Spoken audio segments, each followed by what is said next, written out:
Okay, thanks a lot, Pat. It's very nice to be here. Oops. Okay.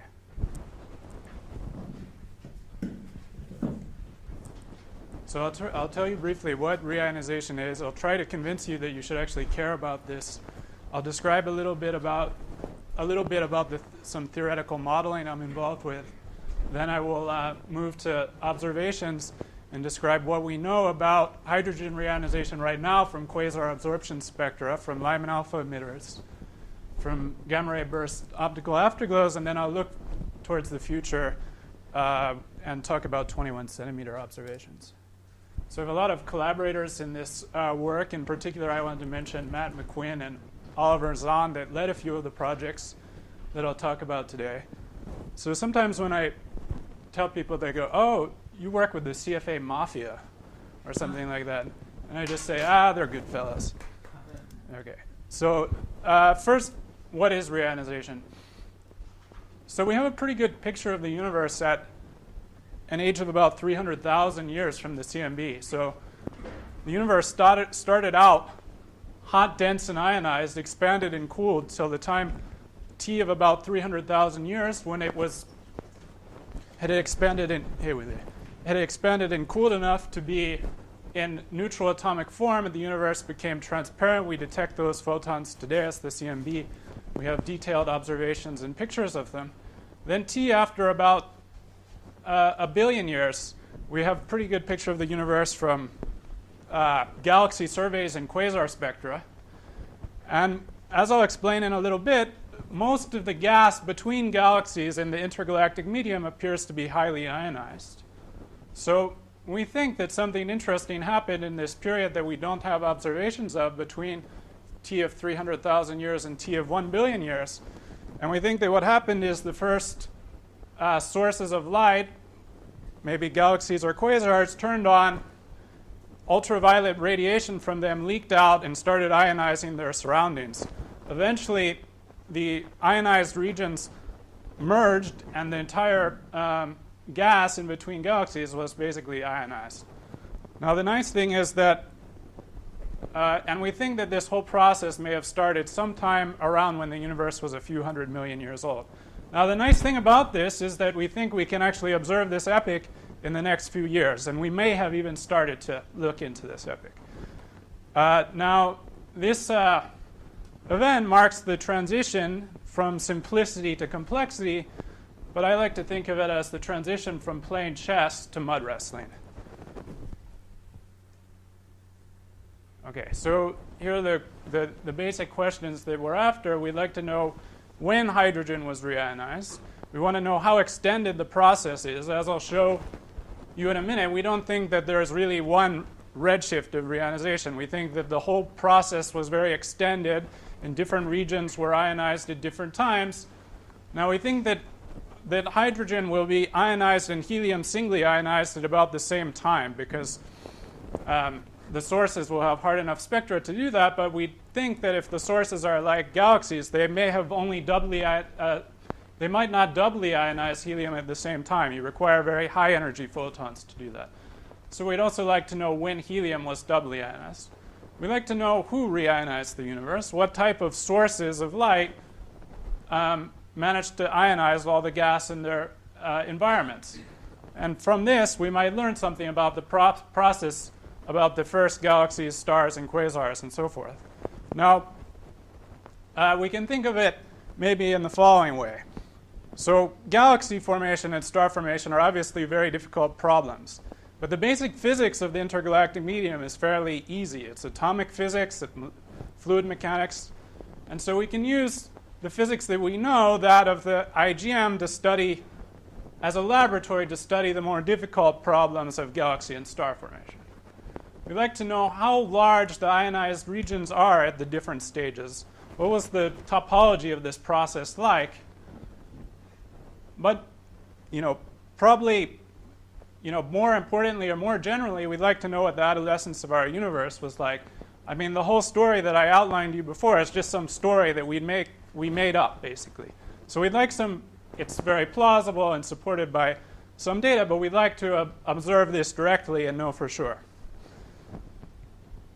So if talking about the first galaxies doesn't excite you so much, then maybe you'd be interested in the following two things, which is that reionization may impact subsequent galaxy formation. So we heat up the gas in the intergalactic medium a lot, and that will affect whether very small halos can host sources later on.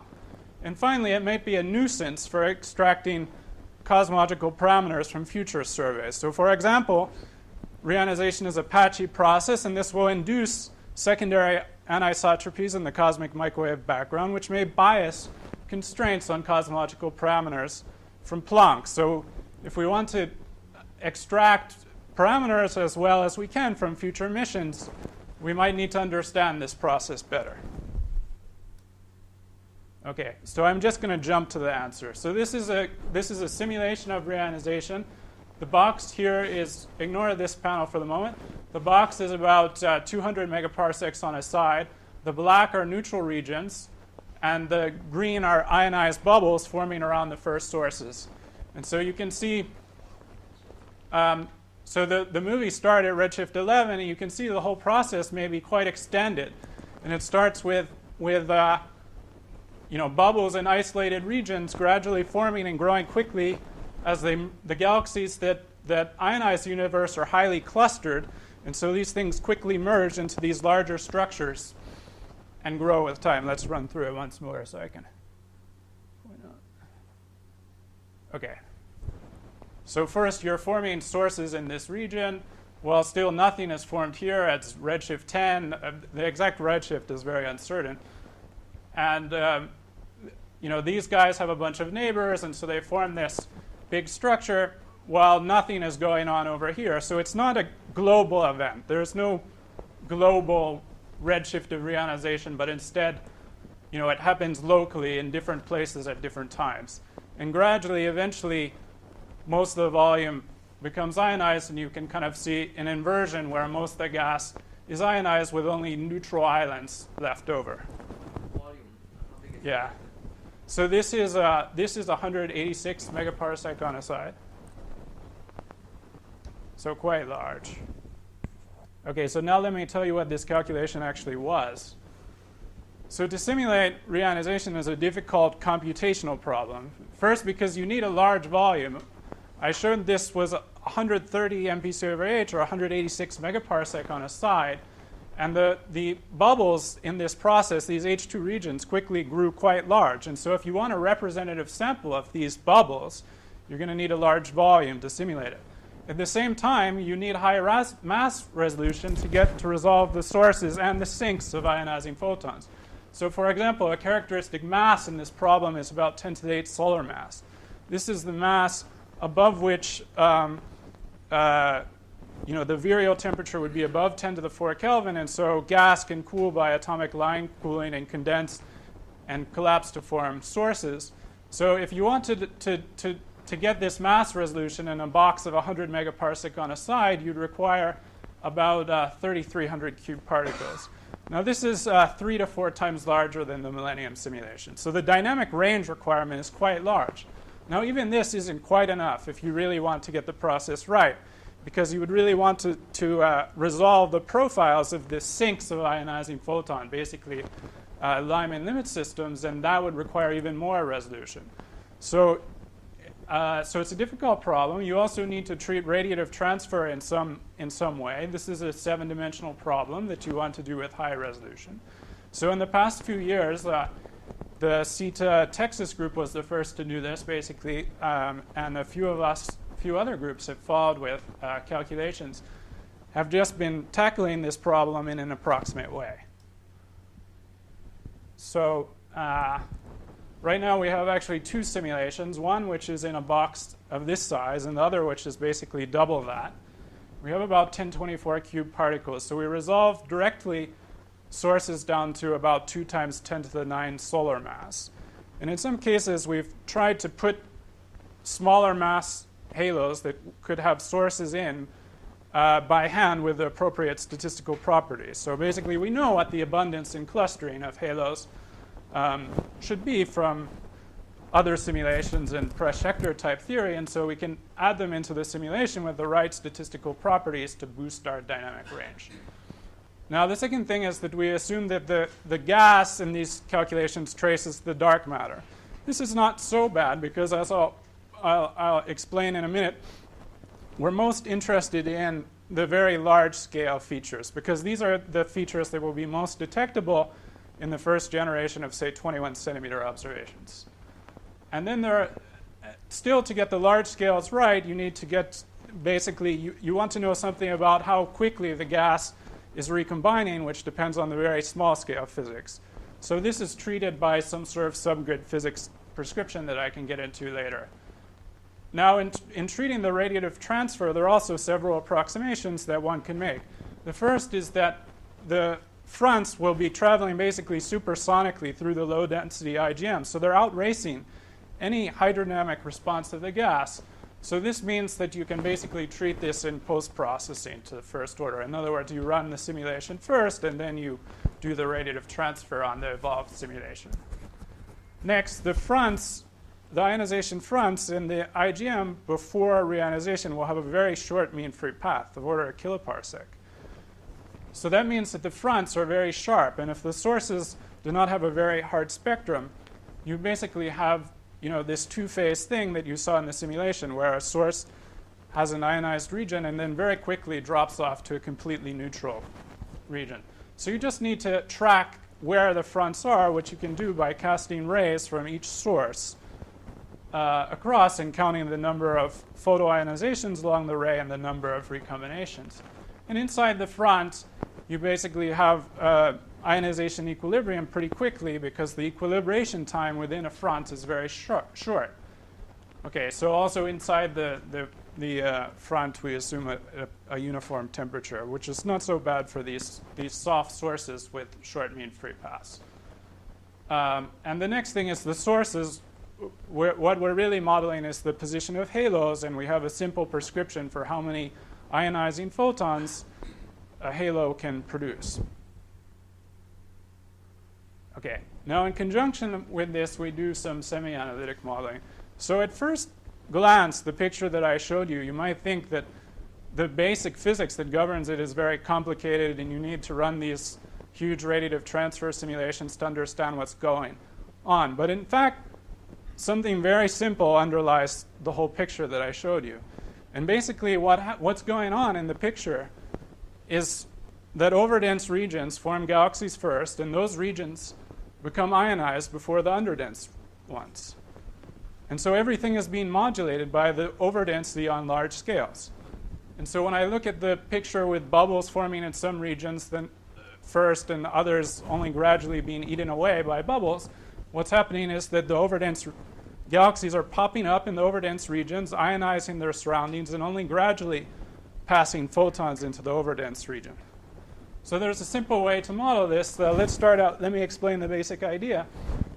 Imagine for the simplest variant, there are extensions of this, that each galaxy can ionize a total mass proportional to its own mass. And then imagine that I draw a region around a bunch of sources, and I want to know, can these sources ionize all the mass within this region?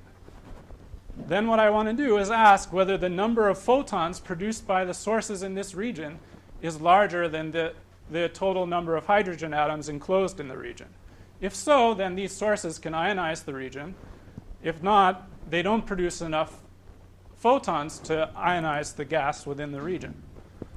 So this amounts to a question of whether this collapse fraction, the fraction of mass that's in sources within this region, exceeds a given value. If so, then the region can be ionized by the sources within it.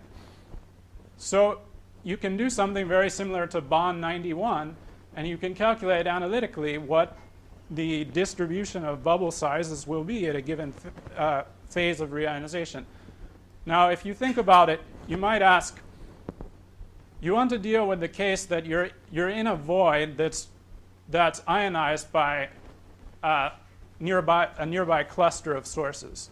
So to deal with that, what you want to do is just as in extended Projector theory, you want to start with a larger region as possible and move down to smaller and smaller scales, each time asking whether a region can be ionized by the sources within it and just marking off the size and the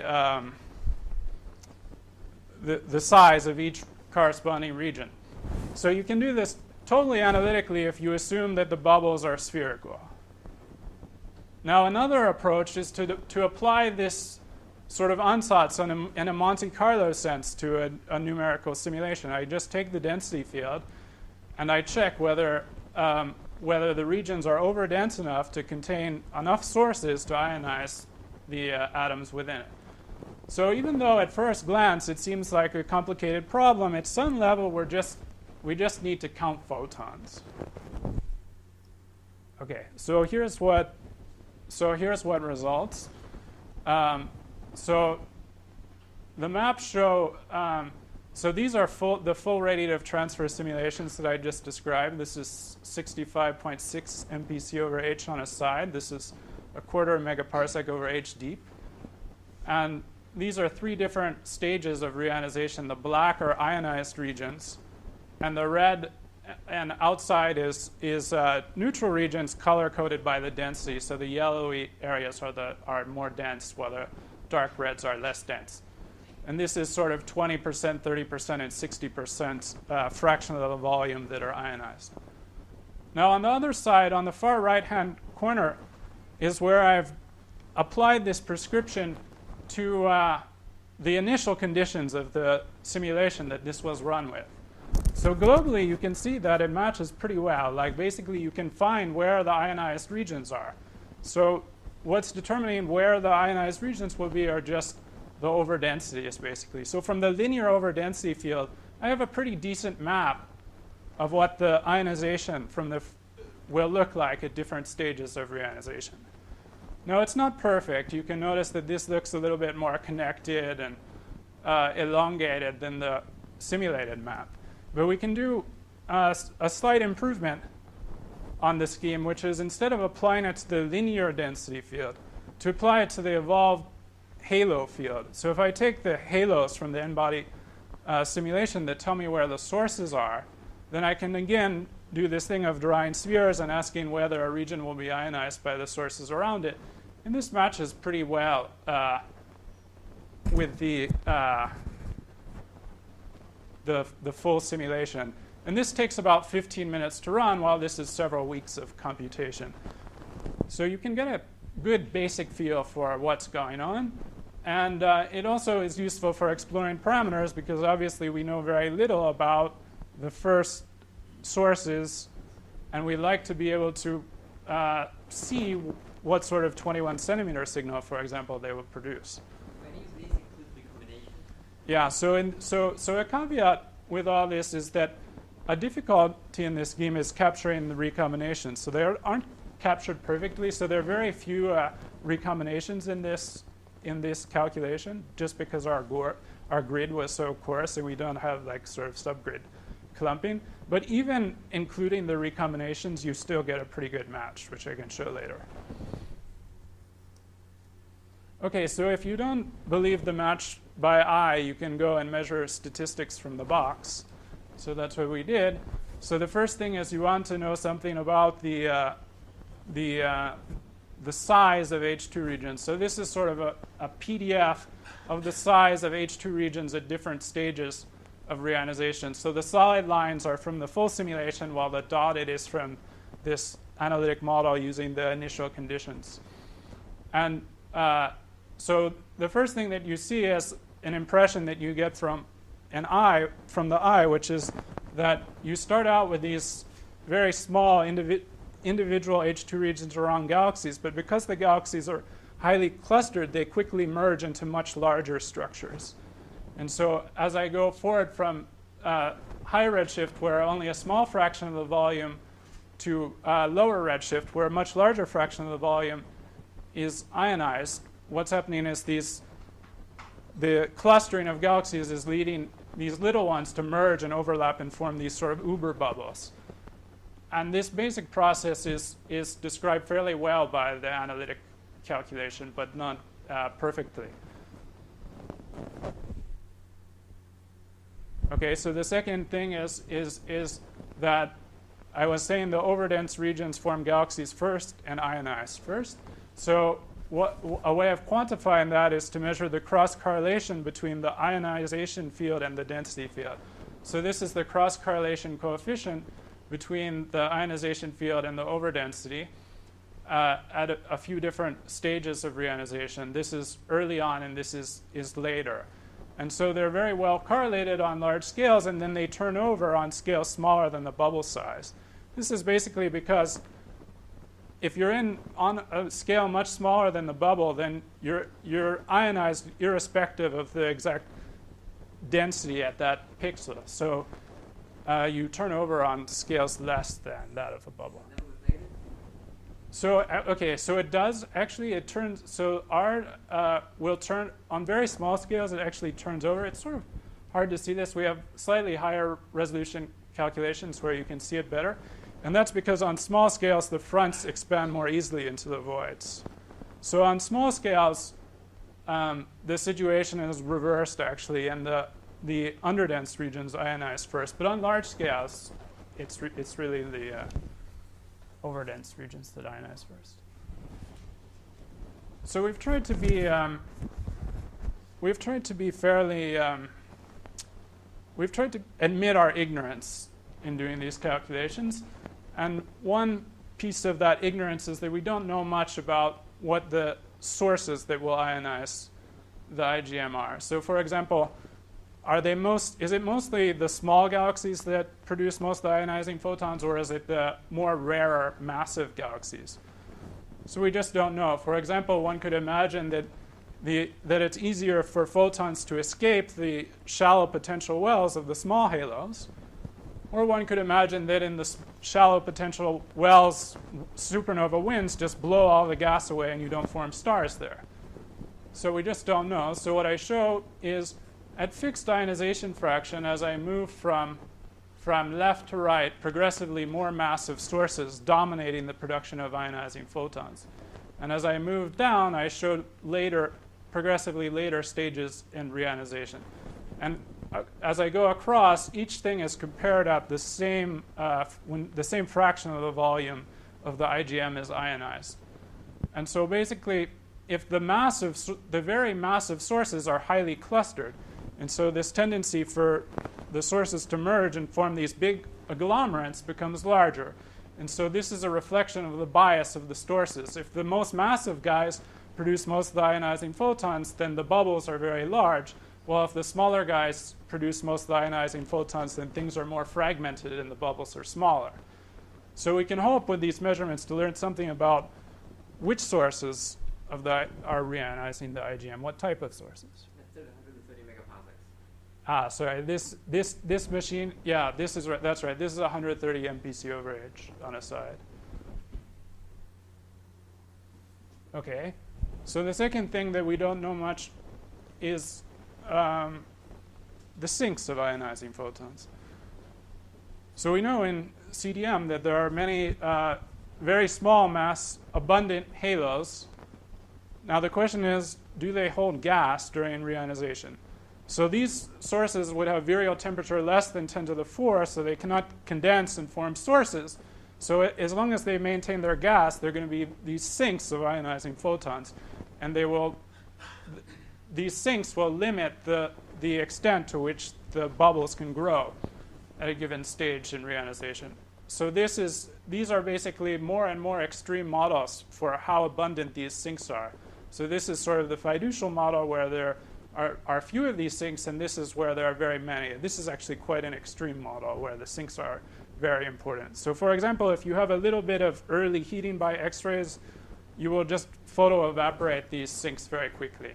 But you can tell that they make the bubbles a little bit smaller at a fixed ionization fraction.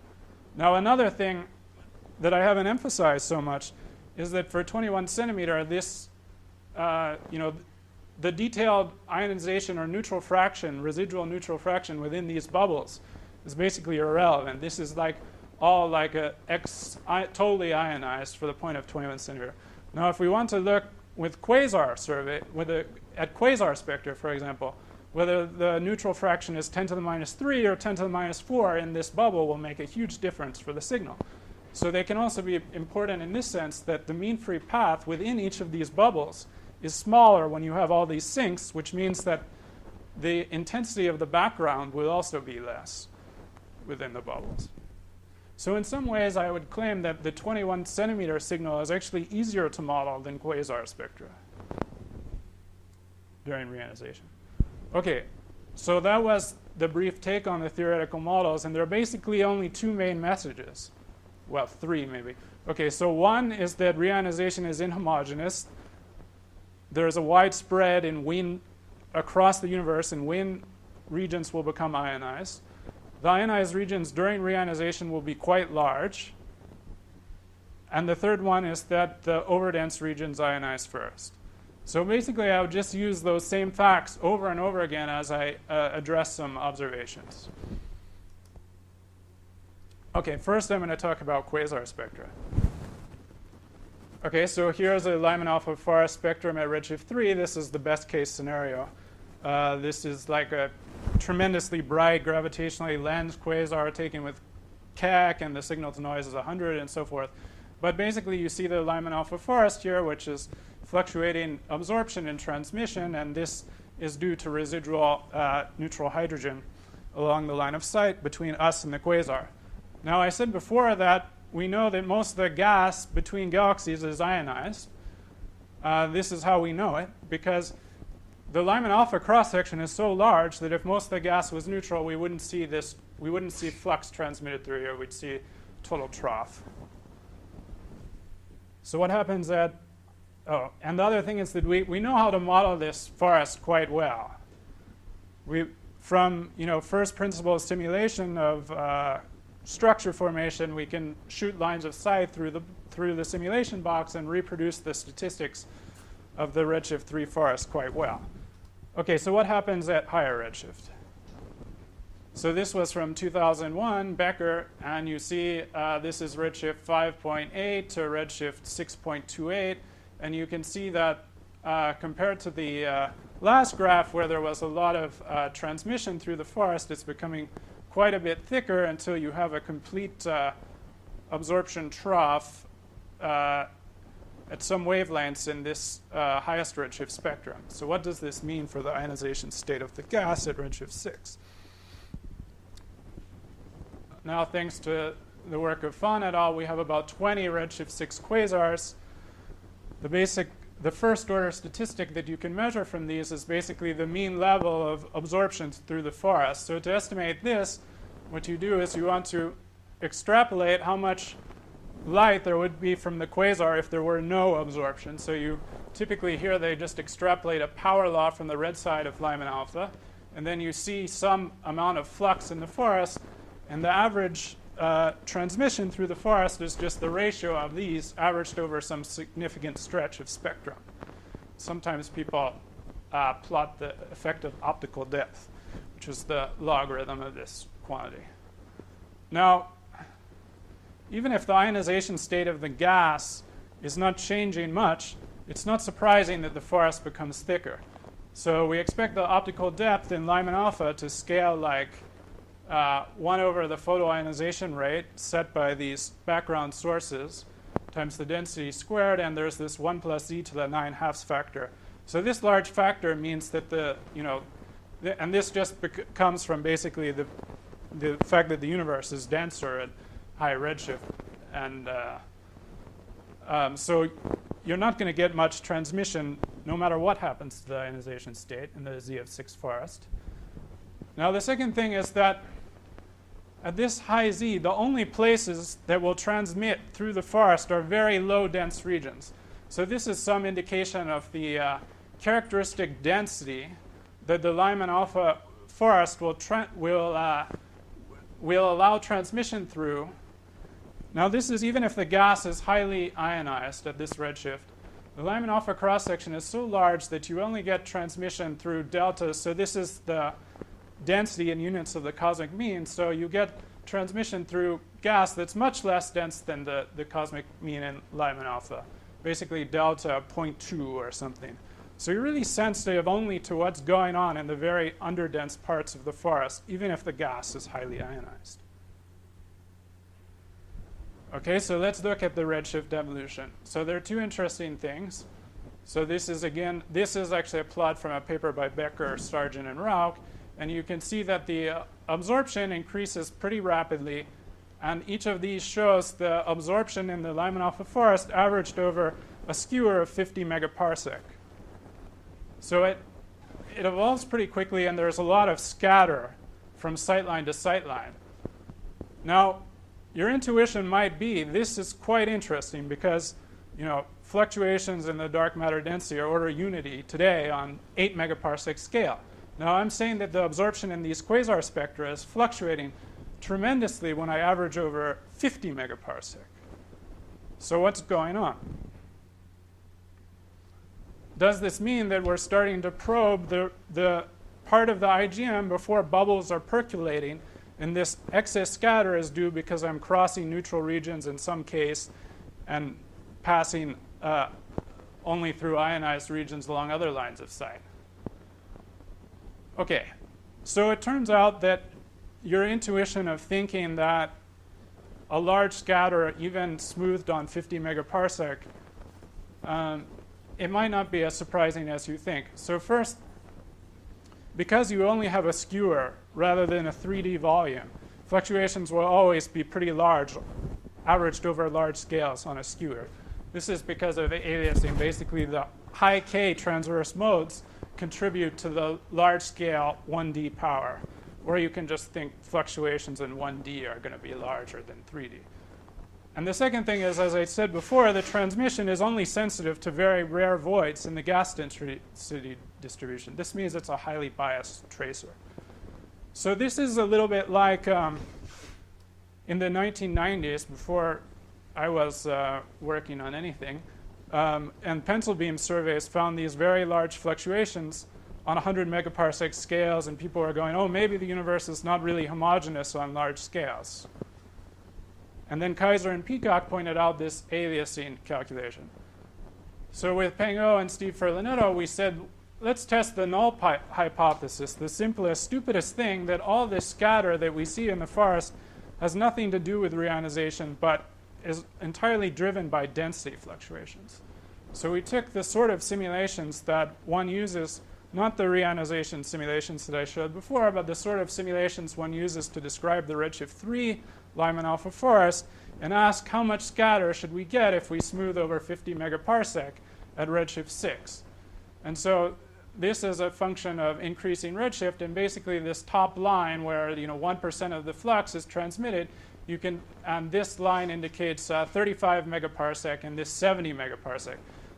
So you can see, and this is the strength of the fluctuations. So basically the fluctuations are order unity on 50 megaparsec scales just from density fluctuations, none of this patchy reionization. So if I make a plot similar to the points before, you can see that it looks broadly similar. And this has nothing to do with patchy reionization. So just from density fluctuations, you get very large scatter in the transmission from sightline to sightline, averaged over 50 megaparsec, both because of the aliasing and because you're sensitive only to very rare voids. So if you do a detailed comparison, our scatter is like 1.5 or 2 sigma less than the data, but I wouldn't make a whole lot out of this, particularly because the way that the continuum estimated is just extrapolating a single power law from the red side of the forest. And we know that if we look at low redshift quasar spectra, the shape of the continuum varies from sightline to sightline, the appropriate power law index. So that probably adds scatter that's not taken into account in the errors of the measurement. Okay, so one more probe from the Lyman-alpha forest, and that is what's called a Quasar H2 region or a proximity region. So let me briefly explain what this is. Imagine first a simple test problem. Imagine that you just have a quasar point source emitting into a uniform IGM with a homogeneous neutral fraction of x. And you want to know how far will the front expand when the quasar has lived for some time tq. Well, it's very simple because recombinations at the mean density are, the recombination time is the Hubble time at redshift 6, so they're not very, which is large compared to the quasar lifetime. So basically, the front will just expand, and you just have to count how many photons the quasar has emitted, and that will equal the volume in neutral hydrogen that will ionize. So as you lower the neutral fraction in the surrounding medium, the front will expand farther. As you increase the luminosity, the front will grow larger, and so forth. Okay. So you can also make a measurement of the transmission in the Lyman-alpha forest close to a quasar spectrum. An interesting thing, in the highest 3 redshift quasars, if you do this, you see transmission out to about 5 proper megaparsec, and then nothing. Completely opaque. And so a few people said, maybe we are seeing exactly the toy problem that I described a moment ago.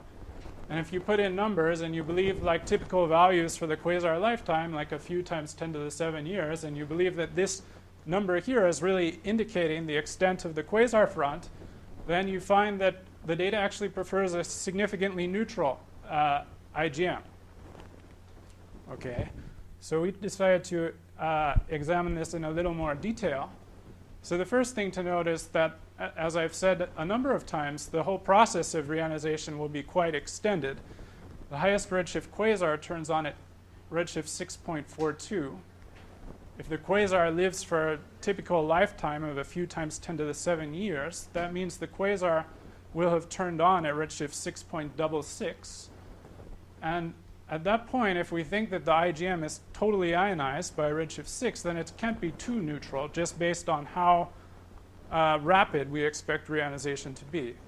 So it has to be. So if you buy this timing argument, at least 60% of the volume should be ionized, and probably much more when this quasar source itself turns on. Okay, so far this doesn't conflict with any of the limits on the previous slide. Okay, so the next thing is, let's go into a region of the simulation, of our simulation box, around a very massive halo. So we think that these quasars are tremendous beasts that will live in very massive, rare regions of the intergalactic medium. And here is such a region. This is 30% ionized, 50%, and 70%. And this is a typical region for comparison.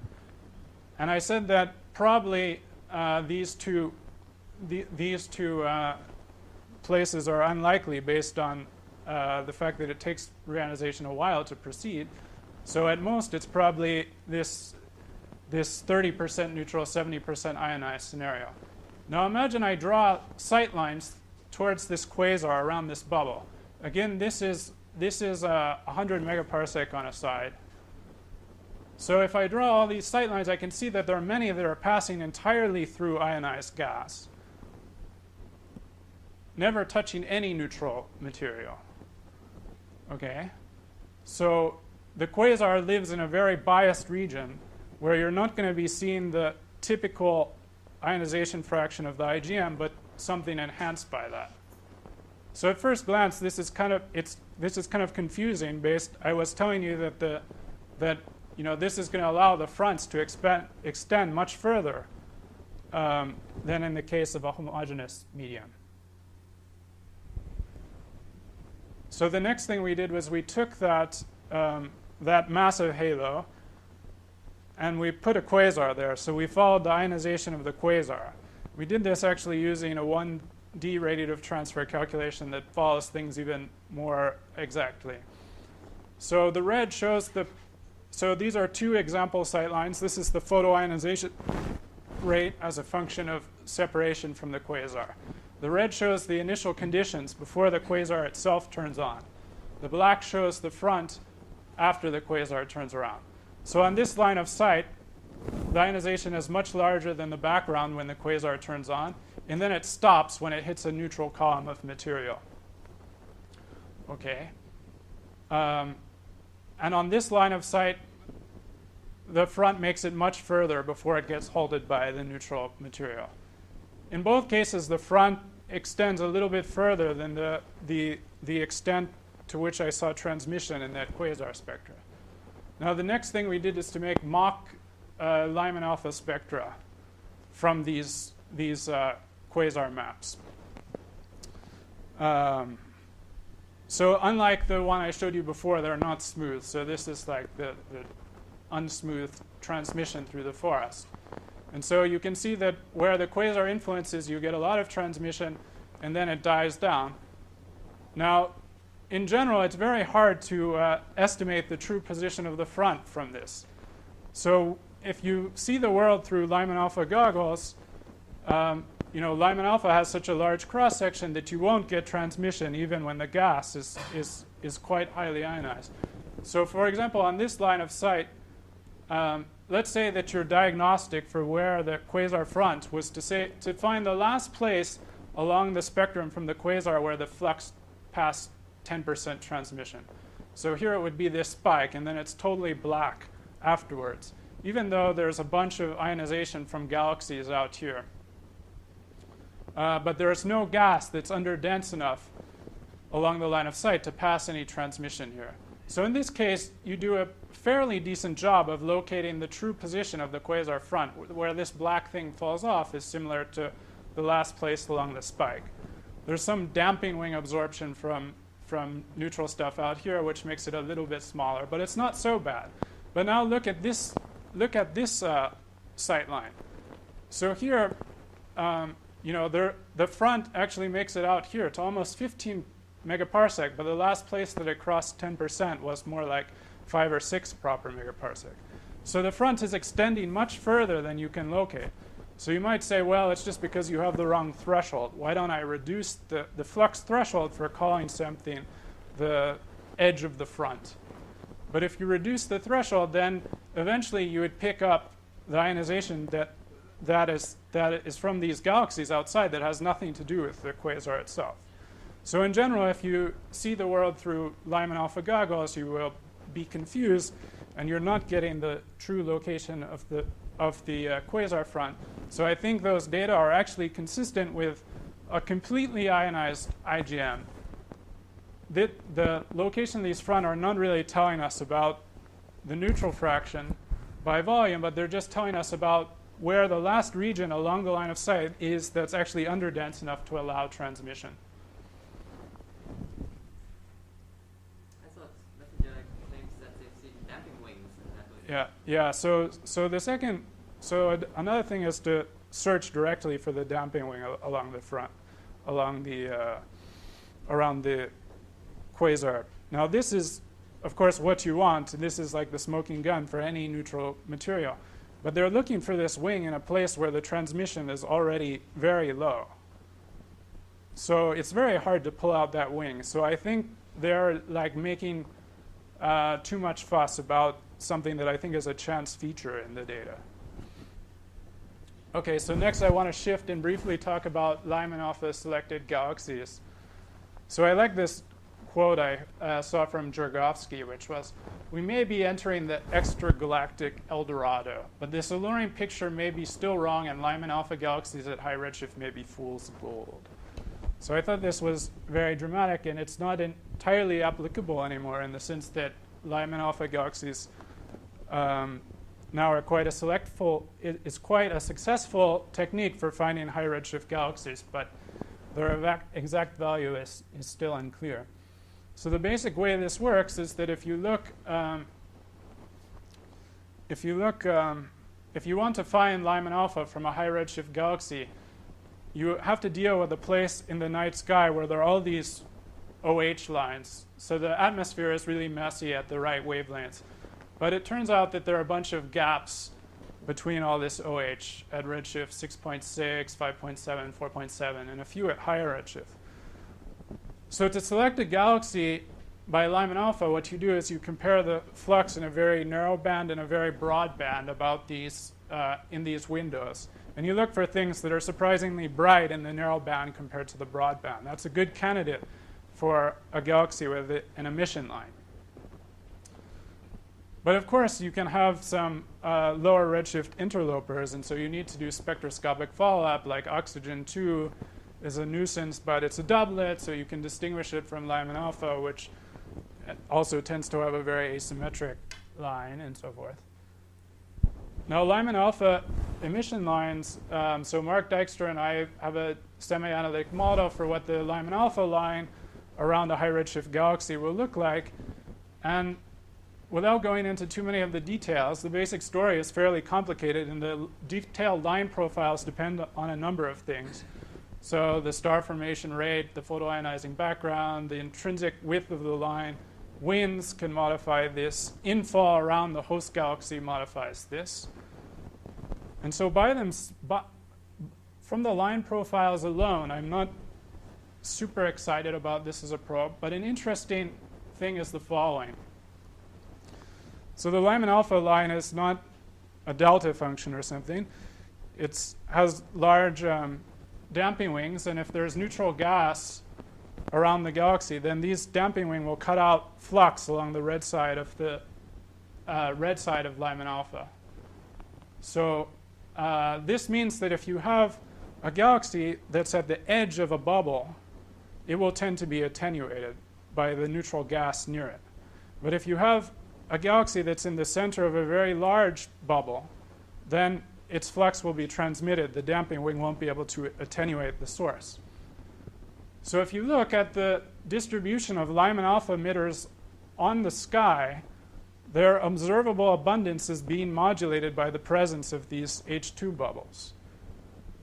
And since the sources that sit in the largest bubbles tend to be around density peaks, which are very highly clustered, the two-point function of galaxies that you see in a Lyman-alpha survey will be sensitive to the bubble distribution, and the clustering of these galaxies will be much larger than the clustering of galaxies in a totally ionized IGN. So by looking at absorption selects out galaxies in the largest bubbles. And so here's a map of ionization field from Mad McQuinn, and these are the intrinsic distribution of the galaxies in a slice about the depth of the current Subaru survey. And here's what you'd actually observe. So so here's like an ionized region and a bunch of dense clusters, and you can see those. But galaxies that are in like small bubbles or neutral regions, like these are totally opaque, and you don't see them through your Lyman-alpha goggles. So the clustering looks surprisingly large. So this is something that we can go after. Now you need a large field of view to do this. So another worry is that if you just measure the luminosity function in a small patch, you can get very different results depending on the patch. So JWST, for example, will just be this tiny, will be like a tiny box like this or something on the sky.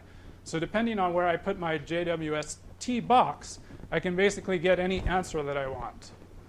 So the cosmic variance in these emitters during reionization will both be a signal that one can go after and a nuisance.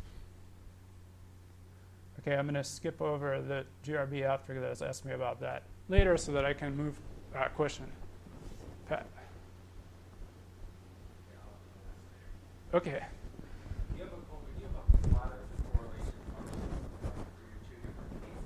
Yeah, there's some plot. Yeah, there's some plots of this in the papers. So I'll go on to discuss 21 centimeter. So there are two big advantages of this. One is that it's a very weak transition, so the oscillator strength is much smaller than Lyman-alpha, so you don't suffer from the usual saturation problems. The second is that it's a spectral line, so unlike the CMB or something, you get three-dimensional information, so we can potentially do reionization tomography by looking at this transition.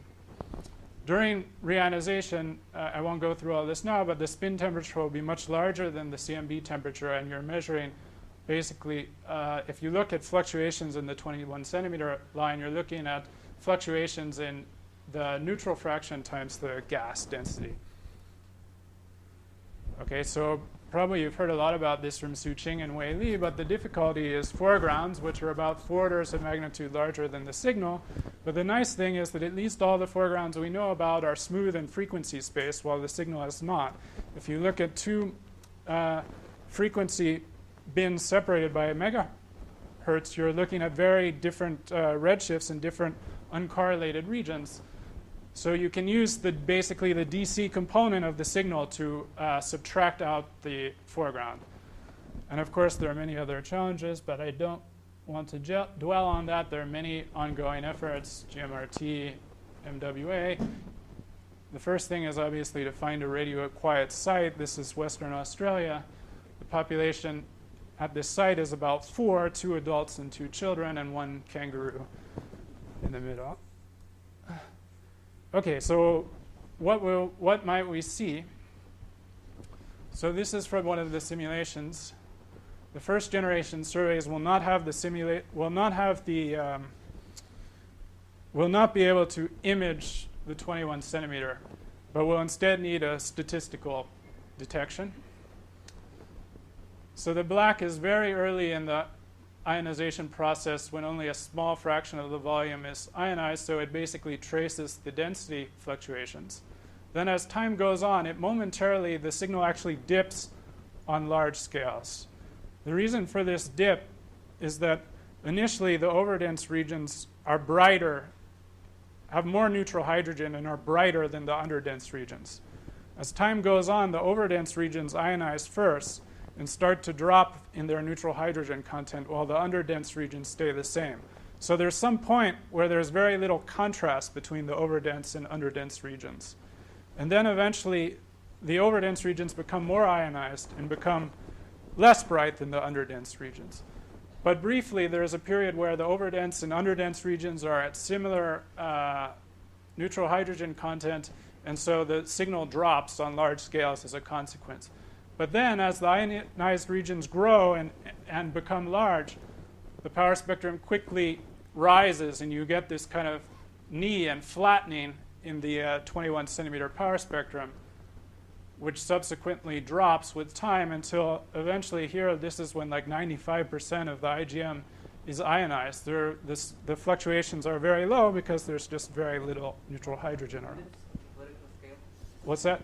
Sorry, it's dimensionless. So if you want to go into dimensions of millikelvin, you multiply this by like 20 millikelvin in squared, and that's the power spectrum in millikelvin squared.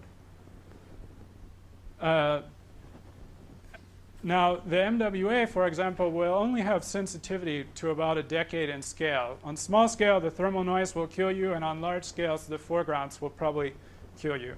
So at first glance, you might be a little terrified. How are we going to discriminate anything with only a decade in scale? But I think it's actually not as bad as you think. And the reason is that if you have measurements at a few different redshift bins, the signal evolves in an interesting manner. So first, so this is basically the amplitude as a function of the ionization fraction and the slope of the 21 centimeter power spectrum as a function of ionization fraction over the MWA scales. And these are 3 different models. Basically, the blue is where very massive sources dominate the production of ionizing photons. So the middle is like a fiducial model, and the black is where there are all these mini halos. And so this is basically large bubble, mid bubble, and small bubble. Now, if you plot them as a function of ionization fraction, all of them basically peak somewhere around the epoch when 50% of the IGM is ionized. And if you look at the slope, it starts out tracing the density power spectrum. Then there's this brief period where the slope gets steeper because of this sort of equilibration between the overdense and underdense regions that I explained. And then it flattens. And so all of these behaviors are relatively generic of the model, that the power spectrum goes up and down and the slope flattens, with a peak somewhere around the time that 50% of the IGM is ionized. So the MWA, for example, can measure this. Ask me later about the difference between the blue and the red lines, but basically focus on the blue points, which are better. And you can see that the MWA should be able to see this, the amplitude go up and down. And this is basically a signature of passing through the epoch when 50% of the IgM is ionized. And the flattening means once the power spectrum flattens, that means that you're getting large H2 regions that are coming into the band. So if you see a flat power spectrum, that immediately tells you there are large ionized regions. And there's no reason that residual foregrounds would have this sort of behavior, so it gives you a consistency check. Okay, one last thing, and then I'll stop for questions. So another interesting thing is one can think about cross-correlating 21 centimeter signal with galaxy survey. So I told you about how these Lyman-alpha surveys are making a lot of progress, and we should also have perhaps H-alpha selected galaxy surveys in the near future, or Lyman break at high redshift. And so at least in our models, we expect that these two tracers will be anti-correlated with each other. So this is the ionization field, this is the 21 centimeter field, and this is the galaxy. So region of high galaxy density are dim in 21 centimeter. The black are dim in 21 centimeter. The light are bright in 21 centimeter. So these bright areas, areas with lots of galaxies, the gas is ionized, and so the two fields are anti-correlated. So we can measure this. It will require a very large field of view galaxy survey to measure this that goes deep. A minimum detection will probably take about 5 to 10 square degree on the sky, which is about 5 times Subaru's current detection. And you need an epoch when the IgM is partly neutral to see this. But the nice thing is that the foreground removal requirements are much less stringent. So most of the foregrounds are coming from like galactic synchrotron and have nothing to do with the high redshift galaxies. So the high redshift galaxies are not substantially emitting foregrounds. So the cross correlation between the two of these, in the mean, the foregrounds drop out and still affect the variance of the estimator.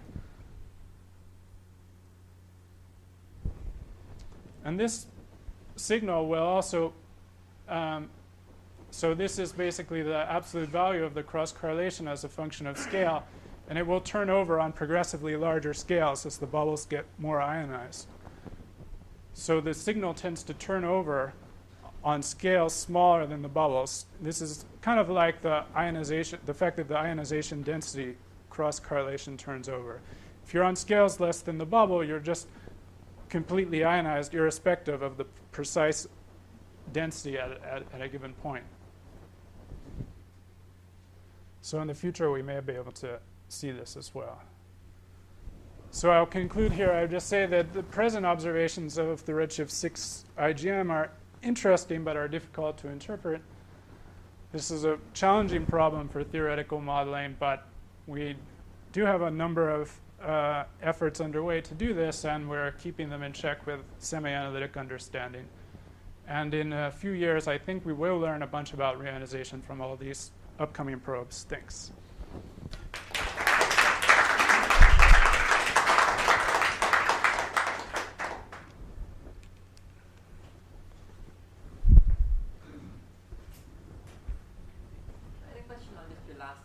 Yeah. I would have thought that when the ionization spikes from the blue line, when it's Yeah. very small, that the 21 centimeter and the galaxies would be at some point must be positively correlated. Yeah, they are. So it's just that you're exactly right. So it's just not yet at this epoch. So if you go to you have to go to even more higher neutral fractions till you see that. But you can you could in principle see the correlation turn over and go from positive to negative. But it becomes the correlation on large scales becomes negative pretty quickly. So it's basically this.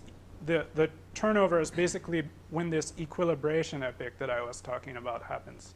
And in our simulations, that happens at about 10% ionization fraction. Blue is 0.01. Wouldn't that be Sorry, it's 0.81 neutral. 0.81. Yeah, so about 0.2 0.2 ionized. Sorry, I should clarify that. So it's just 20%. Yeah, one step before that, or so it will be actually the other sign. That's right.